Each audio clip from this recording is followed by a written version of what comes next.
Assalamualaikum warahmatullahi wabarakatuh. Alhamdulillahi rabbil alamin wa bihi nasta'inu ala umuri dunya waddin wassalatu wassalamu ala asyrafil anbiya wal mursalin wa ala alihi wa ashabihi wa man tabi'ahum bi ihsan ila yaumiddin. La haula wa la quwata illa billahil alil azim. Bapak Ibu jamaah salat subuh yang selalu dirahmati oleh Allah Subhanahu wa taala. Renungan pada pagi ini kami melanjutkan surat An-Nisa ayat 141. A'udzu billahi minasyaitonir rajim.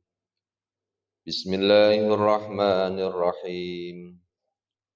Alladzina yatarabbasuna bikum fa in kana lakum fathum minallah qalu alam takum ma'akum wa in kana lil kafirina nasibun qalu alam nastahwiz alaikum wa namna'kum minal mu'minin fallahu yahkumu bainakum yawmal qiyamah ولن يجعل الله للكافرين على المؤمنين سبيلا alladzina yatarabbasuna bikum, yaitu orang-orang yang menunggu-nunggu, yatarabbasuna, menunggu-nunggu peristiwa yang akan terjadi bikum pada dirimu. Allah Subhanahu wa taala mengkhabarkan tentang orang munafik yang menunggu-nunggu keburukan yang menimpa orang-orang mukmin. Jadi kalau orang munafik itu menunggu-nunggu keburukan yang akan menimpa orang mukmin. Mereka itu menunggu hancurnya kekuasaan orang-orang beriman, lenyapnya agama mereka, dan kemenangan orang-orang kafir. Oh, ternyata orang-orang munafik itu punya sifat seperti itu, Pak. Fa in kana lakum fathum minallahi qalu alam nakum ma'akum. Apabila kamu mendapat kemenangan dari Allah, mereka berkata, kalau orang beriman itu mendapat kemenangan, orang munafik mengatakan gini, alam nakum ma'akum. Bukankah kami ini turut berperang bersama kamu? Nek menang itu ngomong gitu, Pak. Jika Allah menganugerahkan kepada kalian kemenangan, pertolongan, bantuan, atau rampasan perang, atau kejayaan lah, serta-merta orang munafik itu menunjukkan apa? Kasih sayang. Mereka itu mendekati seraya mengatakan, kami telah ikut serta berperang bersama kalian. Dan kamilah yang menyebabkan kalian itu memperoleh pertolongan dan kemenangan. Pak. Orang munafik itu kalau sifatnya itu, dia mengaku-ngaku, Pak. Ngaku-ngaku, lo iki lo, sampean iki beruntung dagangane gara-gara aku. Ngono, Pak. Nek gak aku memberikan pendapat, gak mungkin sampean ini beruntung seperti ini. Jadi sifat orang munafik seperti ini, mengaku-ngaku ketika temannya itu jaya atau mendapatkan sebuah keuntungan yang besar atau keselamatan, Keselamatan aja lah Pak. Keselamatan kecelakaan, keselamatan apa saja. Dia langsung mengatakan, ini aku sing nulung iki. Ngono Pak. Nah ini sifatnya orang munafik. Apa saja ya. Wa in kana lil kafirina nasibun qalu alam nastahwidh alaikum wa namna'kum minal mu'minin. Wa in kana lil kafirina, dan jika orang kafir itu mendapatkan bagian, nasibum itu mendapat bagian. Qalu, mereka berkata, alam nastahwidh alaikum, bukankah kami turut memenangkanmu juga? Wa namna'kum minal mu'minin, dan membela kamu dari orang mukmin. Kadang-kadang Allah itu menguji, Pak, orang-orang beriman dengan kekalahan pada sebagian peperangan. Berarti orang-orang beriman itu kalau kalah memang diuji oleh Allah. Misalnya saat perang Uhud, orang-orang munafik itu lalu berkata kepada orang-orang kafir, bukankah kami turut memenangkanmu?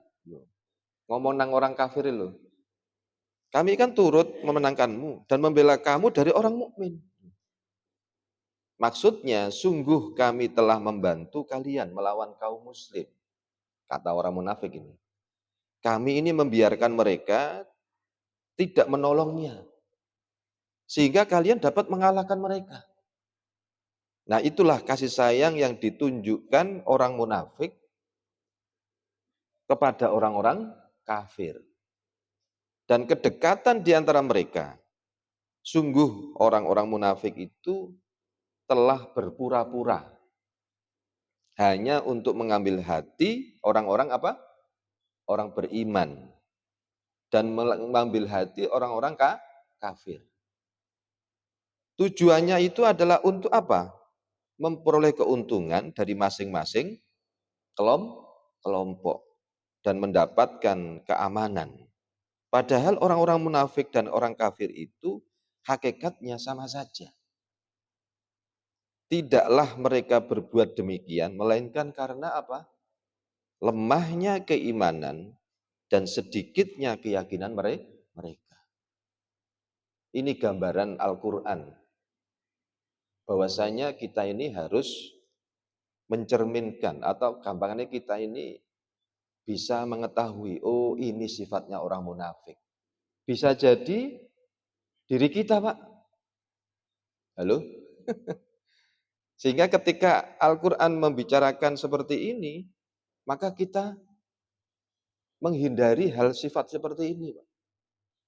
Karena sifat munafik itu selalu menggoda pada diri manusia, semua manusia lah.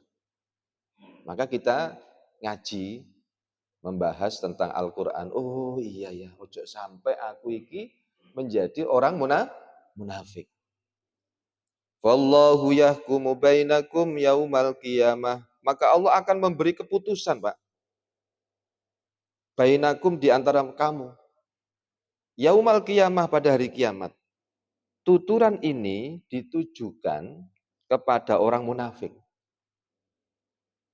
Allah Subhanahu wa taala berkata kepada mereka, Allah akan memberi keputusan di antara kamu di hari kiamat, wahai orang munafik. Gitu. Allah mengetahui jiwa kalian yang jahat lagi buruk. Maka janganlah kalian tertipu dengan hukum syariat yang berlaku atas kalian secara zahir di dunia. Allah berbuat demikian kepada kalian. Itu berdasarkan kebijaksanaan Allah dan menerapkan kepada kalian hukum-hukum zahir yang berlaku sama bagi kaum muslim. Karena kalian itu menampakkan keimanan sebagai bentuk kemunafikan. Adapun pada hari kiamat kelak, sungguh yang zahir itu tidak bermanfaat bagi kalian. Berarti gampangannya itu, dia itu loh menampakkan seakan-akan dia beriman secara zahir. Nah gitu Pak maksudnya. Sesungguhnya Allah akan menghisap batin kalian yang di dalamnya itu terdapat kekafiran, kemunafikan. Hari kiamat ialah hari ditampaknya rahasia-rahasia dan diperlihatkan apa yang ada di dalam dada kalian. وَلَنْ يَجْعَلَ اللَّهُ لِلْكَافِرِينَ عَلَى الْمُؤْمِنِينَ سَبِيلًا. Allah tidak akan memberi jalan, Pak. Walan, bahasa Arab. Kalau hurufnya itu lan, Pak. Sekali-kali tidak. Wis selamanya wis. Ini penjelasan dari Allah. Kalau huruf yang pakai huruf lan, wis gak ono wis kesempatan. Walan, Allah tidak akan sekali-kali memberi lil kafirina kepada orang kafir, alal mukminina atas orang beriman sabila, jalan. Allah tidak akan memberi jalan kepada orang kafir untuk mengalahkan siapa? Orang-orang beriman. Allah menetapkan bagi dia tidak akan memberi jalan kepada orang-orang kafir untuk mengalahkan orang-orang beriman. Tetapi di mana? Apakah di akhirat saja? Pertanyaannya, Pak. Apakah di akhirat saja atau di dunia dan di akhirat? Di dalam hal ini para ulama mempunyai dua pendapat. Yang pertama, terjadi di akhirat, bukan di dunia. Di dunia bisa saja orang kafir itu kadang-kadang dapat mengalahkan kaum muslimin. Yusai'i Al-Kindi mengisahkan, ada seorang laki-laki itu mendatangi Ali bin Abi Thalib.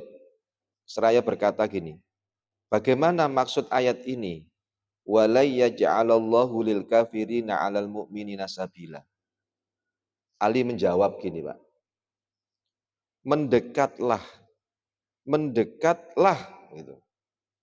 Sesungguhnya Allah berfirman, "Fallahu yahkumu bainakum yaumal qiyamah wa la yaj'alallahu lil kafirina 'alal mu'minina sabila."